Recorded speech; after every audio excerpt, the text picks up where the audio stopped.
Thank you for watching NTD Business. Coming up tonight, control of the Senate in the balance as several key races are still too close to call.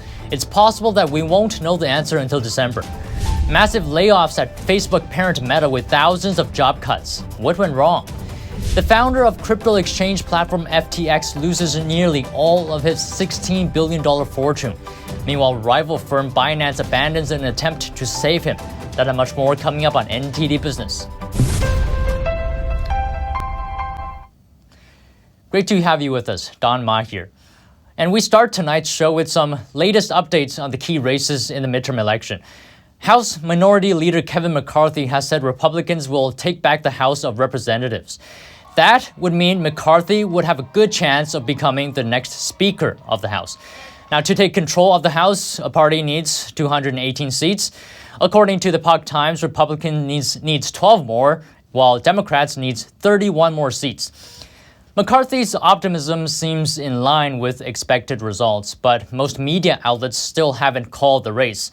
Speaker Nancy Pelosi hasn't conceded yet. She's still optimistic about Democrat chances to keep the lower chamber. Meanwhile, the control of the Senate is still hinging on some very tight races. In Georgia, Democrat incumbent Raphael Warnock and Republican challenger Herschel Walker will face each other off again on December 5th in a runoff. Georgia Secretary of State Brad Raffensperger made the announcement today. Under Georgia law, no candidate gets more than 50% of the vote in general election. Then the Senate race will go to a runoff 4 weeks later between the two top vote getters. And besides Georgia, 3 more Senate races in Alaska, Arizona, and Nevada are still too close to call. In Wisconsin, Republican Senator Ron Johnson will keep his seat for a third term. He beat Democratic challenger Mandela Barnes in a close race. Barnes conceded earlier today. I fought the good fight. I've run my race.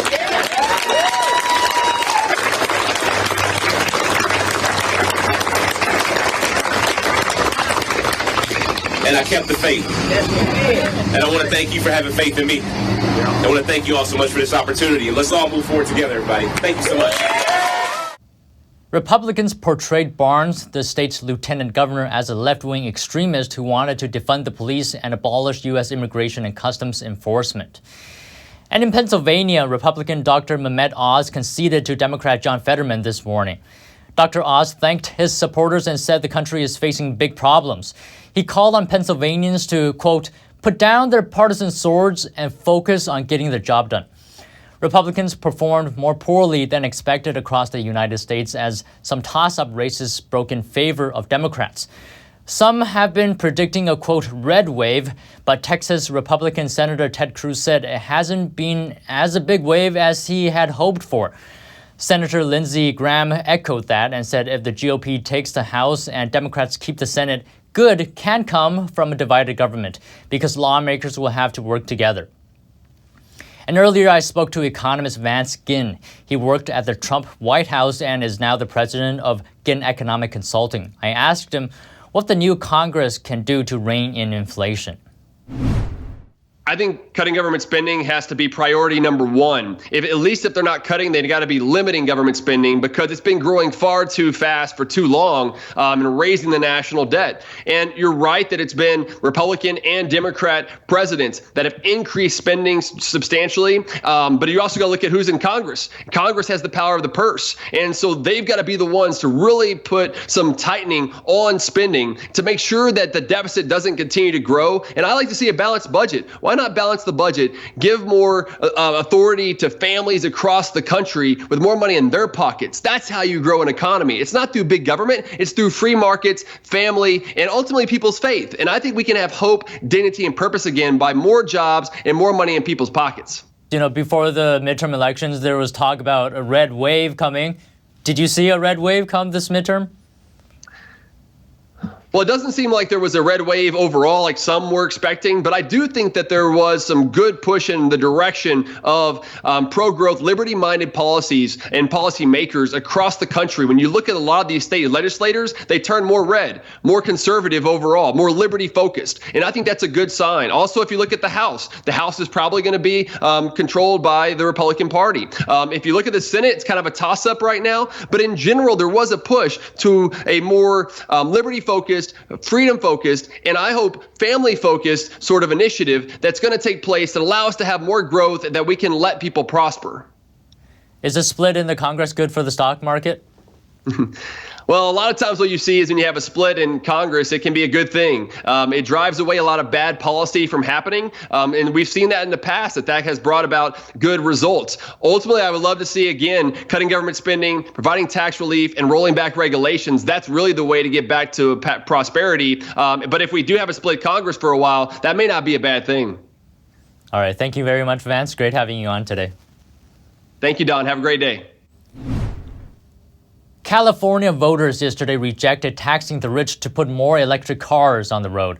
Proposition 30 would have boosted tax rates for California's wealthiest. The defeat is a win for California Governor Gavin Newsom. He campaigned against the proposition, calling it a taxpayer-funded giveaway to rideshare companies. In California, companies like Uber and Lyft will have to make sure nearly all their trips are zero emissions by 2030. Lyft supplied most of the campaign's funding. Newsom didn't immediately comment on the measure's defeat. And on to Wall Street, it ended sharply lower today. The Dow lost 647 points or 2%, S&P 500 dropped 80 points or 2 1/10%, and the Nasdaq fell 263 points or 2.5%. Elon Musk is selling more of his Tesla stock. The government reports Musk has sold nearly $4 billion worth of Tesla stock since he bought Twitter. Musk bought the social media company on October 27th, and the Securities and Exchange Commission reported Tuesday night he waited until November 4th to start selling more of his Tesla shares. Musk sold Tesla shares totaling more than $15 billion earlier this year. Now, it's unclear if the money Musk has raised went toward Twitter. Musk recently revealed Twitter is losing $4 million a day, as a growing number of companies have stopped advertising on the platform. And Adidas' split with Kanye West is proving costly for the company. The sportswear giant today cut its outlook for the year. Last month, Adidas cut ties with Kanye West, also known as Ye, over his controversial remarks. Their deal had produced a number of hot-selling Yeezy branded sneakers. Adidas now projects net income being cut in half this year. The firm expects revenue to grow at a low single-digit rate in 2022. But Adidas shares did rise over 4% today. And it looks like the Fed's rate hikes are hitting online retail estate broker Redfin. It's letting go more than 800 employees and shutting down a subsidiary. The job cuts amount to 13% of Redfin's workforce. Redfin has slashed more than a quarter of its workforce since April 2022. Home sales have slowed for 8 straight months as would-be first-time home buyers pull out of the market. Now, the average U.S. long-term mortgage rate is hovering around 7%. The Fed has raised rates 6 times this year as it tries to fight inflation. Facebook parent company Meta is also cutting jobs. CEO Mark Zuckerberg announced a massive number of layoffs will be needed to keep the company running smoothly. NTD's Shar Marshall has more. Meta Platforms Incorporated said on Wednesday it will let go of 13% of its workforce. It's cutting more than 11,000 out of about 87,000 employees. It's one of the biggest layoffs this year as the Facebook parent company battles inflation, soaring costs, and a weak advertising market after overextending themselves during the pandemic bump. Emily Zinberg is a social media and digital marketing director at 3E Public Relations. As a public relations agency, we've been seeing great impacts of Meta's changes for quite some time. These layoffs, I don't see that affecting users on their level greatly. However, for brands and businesses, this is going to make them question their 2023 planning for sure. Mark Zuckerberg shared the following explanation with his employees. At the start of COVID, the world rapidly moved online and the surge of e-commerce led to an outsized revenue growth. Many people predicted this would be a permanent acceleration that would continue even after the pandemic ended. I did too. So I made the decision to significantly increase our investments. Unfortunately, this did not pay out the way I expected. Over the years, they've been struggling with privacy changes from Apple's iOS updates. They've been seeing the compliance issues that Facebook and Meta have had to implement impact their targeting. They can't hit people the way they used to. That's greatly increased their costs, impacted their entire strategy. You're talking about probably the average NBA basketball game, filling that stadium with the average attendance for an NBA basketball game and then telling them, hey, by the way, you don't have a job anymore here. Bob Bilbrook gave me his businessman's perspective. You're really not going to see the impact of this on the bottom line for another quarter of these cuts. I think that's what they're doing is they're lining up the beginning of their 2023 to be stronger and have the comeback. Although the stock did bounce, I think like 3% this morning. So I think you're seeing investors kind of getting re-energized and believing in maybe Zuckerberg's making the right decisions around how he's running the companies. The mass layoffs, the first in Meta's 18-year history, follow thousands of job cuts at other major tech companies, including Elon Musk's own Twitter and Microsoft. And just this week, Salesforce also laid off hundreds of people, but nowhere near Meta's 11,000. Meta said employees who are laid off will get 16 weeks of base pay plus 2 additional weeks for every year of service, and all remaining paid time off as part of a severance package, 6 months health insurance, 3 months career support, and dedicated immigration specialists to assist visa holders. The pandemic boom continues to teach us all lessons about the problems a temporary shutdown of society can bring. Sean Marshall, NTD News. Crypto exchange Binance has decided not to bail out rival FTX after all.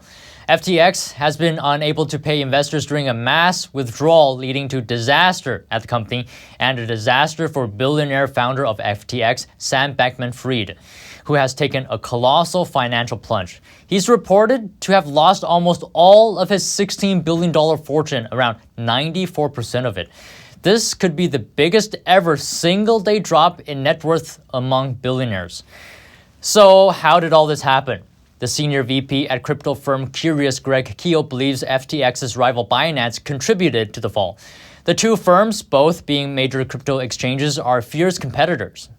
It seems that FTX is having a liquidity crisis where they don't have enough cash or assets that can turn into cash to fund the withdrawals happening on their platform.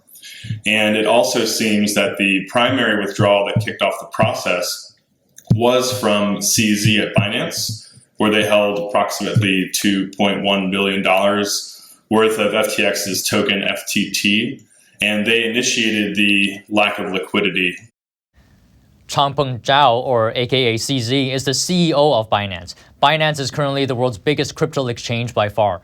Binance had a big investment in FTX, but CZ announced he was dumping all of his holdings a few days ago. CZ did this after he learned that Sam Bankman-Fried, commonly known as SBF, did what some consider irresponsible. He used a virtual currency he created himself as collateral. The virtual currency is called FTT. This self-created currency would be used to borrow more liquid forms of currency. The managing director for crypto firm SmartBlocks, Mark Fetterman, says basically it's the equivalent of using monopoly money as collateral. He backed it up by untraded tokens that were issued by FTX. So if they're untraded, they're illiquid. So as soon as you liquidate those, if somebody wanted to call their position on the money they lent FTX, it would tank the market, at least tank the token, if not, FTX itself, because it's not really backed by anything. It's as if I issued monopoly money and said, here's your collateral, lender. Give me, $6 billion or whatever it was. And, if you ever, this is the collateral you have to rely on if I ever default. Fetterman says the crypto space is a victim of its own shenanigans. He blames SBF for his bad decision-making and believes his actions could result in government regulation of the industry. So after CZ, the CEO of Binance, learned about this, he tweeted that he was dumping his FTX holdings. This seems to have led other investors as well to withdraw their holdings. In total, $6 billion in withdrawals, a crypto bank run basically. Unlike a bank though, it's easier to see what other users are doing on FTX. So seeing other people withdraw money can encourage people to follow suit. And like a bank, FTX didn't have the money to pay all those investors. This is colloquially referred to as a liquidity crunch or liquidity crisis. SBF reached out to CZ for help and CZ considered buying out FTX. However, after doing due diligence, CZ has decided not to. In an official statement, Binance says that FTX's issues are beyond its control or ability to help. The COO of Presearch, Alex Carabre, says centralization in the crypto space is part of the problem. Most of the pain that has come in crypto has come from centralized services because that's where most of the value has accrued, is in the centralized services, which is namely exchanges and funds in the space. So centralization is a massive point of failure, and there's way too much centralization on all points in the crypto space, and something that we need to work towards over the coming years during this upcoming nasty bear market we're about to go through. And Binance told us that it was hoping to give FTX's customers liquidity, but now seems that it can't. And now that it's pulled out of the deal, FTX's fate is uncertain. SBF is now barely a billionaire, and FTX's investors are likely to eat the losses. And mixed economic news for Disney+. Disney says it's added more than 12 million new subscribers to its streaming service in the fourth quarter, and now it has more than 160 million subscribers worldwide. But its streaming service is not yet profitable. It lost $1.5 billion during the quarter. Disney's fourth quarter earnings sent the company's stock tumbling about 10% on Tuesday. But Disney remains optimistic, especially when it comes to its upcoming movie releases. The next Black Panther and Avatar films are expected to be major blockbusters this year. And welcome back. The Federal Reserve's war on inflation has driven up credit card rates to the highest level on record. According to Bankrate.com, the average credit card annual percentage rate climbed to 19.04% as of November 9th. That's the highest since the service's database began in 1985. It beats the prior record of 19% set in July 1991. The national average of APR for credit cards has climbed by 2.74 percentage points so far this year. It's the biggest increase in a single year on record. And are new cars something that only the wealthy can now afford? NTD Sean Marshall takes a look at the rising cost of new vehicles. The average monthly payment for a new car is up to a record high $738 a month, while auto loan rates are at a 15-year high, according to Cox Automotive. That means for households making $50,000 a year, just a $400 a month car payment consumes nearly 10% of their gross income. I spoke with Sal Stile, who says that sky-high rates for shipping car parts have been driving prices even higher. With the stratospheric freight rates over the last year and a half, parts that have been very hard to come by because of various reasons in the global economy, anywhere from strikes to port delays to COVID shutdowns. There's a lot of catch-up that has to be done, especially in the automotive sector, which will probably go into next year. Being limited to cars that are 6 to 9 years old with at least 75,000 to more than 120,000 miles can mean constant repairs and fewer miles per gallon of gas, making the car even more expensive over time. Who knows what the effect will be of forcing automakers to shift over to more costly electric vehicles? I think it's going to take quite some time for electric vehicles to really be cost effective for most consumers. Electricity rates when you charge outside the home are fairly expensive, so I don't see that as being a cure to the automotive problem so quickly in the near future. Cheap cars are disappearing. It's very difficult for auto companies to recoup their massive overhead costs by selling cheap cars with low profit margins. Sean Marshall, NTD News. The chocolate business is looking pretty sweet thanks to booming sales. The latest data shows chocolate sales hit nearly $18 billion in the U.S. That's up more than $3 billion compared to 2019. Hershey posted sales of its chocolates jump over 12.5% in the third quarter. And at the same time, Mondelez, the brand that makes Toblerone, Cadbury, and other popular snacks, reported its chocolate sales grew over 9%. And a new law could soon change the way you look for a job in New York City. Most employers there are now required to post good faith pay ranges in their job listings. Colorado already does that, and a similar law in California is taking effect in January, giving much needed transparency for job seekers. In this next story, we take a look at how the laws could impact you and why they could have ripple effects across the country. Job hunting is getting a major upgrade. New laws are requiring employers to show pay ranges on job listings aimed at improving pay transparency. This is huge. It should go further. It should be all jobs. New York City is now requiring companies with 4 employees or more to show the money up front, listing the salary or hourly wage range for any job posting or promotion that can be performed in NYC. Meaning even if it's a remote job, employers must comply. Civil rights attorney Nancy Smith says wage transparency is a major step toward closing the wage pay gap in the U.S. and says the change will impact women and people of color the most. 94% of jobs have a wage pay gap. And still, in 2022, women make 83 cents on the dollar. Colorado put a law like this on the books last year, and in California, a similar law goes into effect on January 1st for employers with at least 15 employees. Experts say the new laws will be far-reaching since they affect 2 of the most populous areas in the U.S., which have many remote workers. Experts saying existing employees will be able to use the laws as a bargaining tool and advocate for themselves if they're underpaid. It's an inspiring time to look at the candidate behavior, and I think it's a frightening time for employers because many are not prepared for that power shift. Meanwhile, a few other states like Rhode Island and Maryland have legislation that requires employers to provide salary ranges upon request. And that's all the stories today from the NTD Business team and myself, Don Ma. You can follow me on Twitter too. And if you have any news tips or feedback for the show, please email us at business@ntd.com. That's all for today. Thank you for watching. We'll see you tomorrow.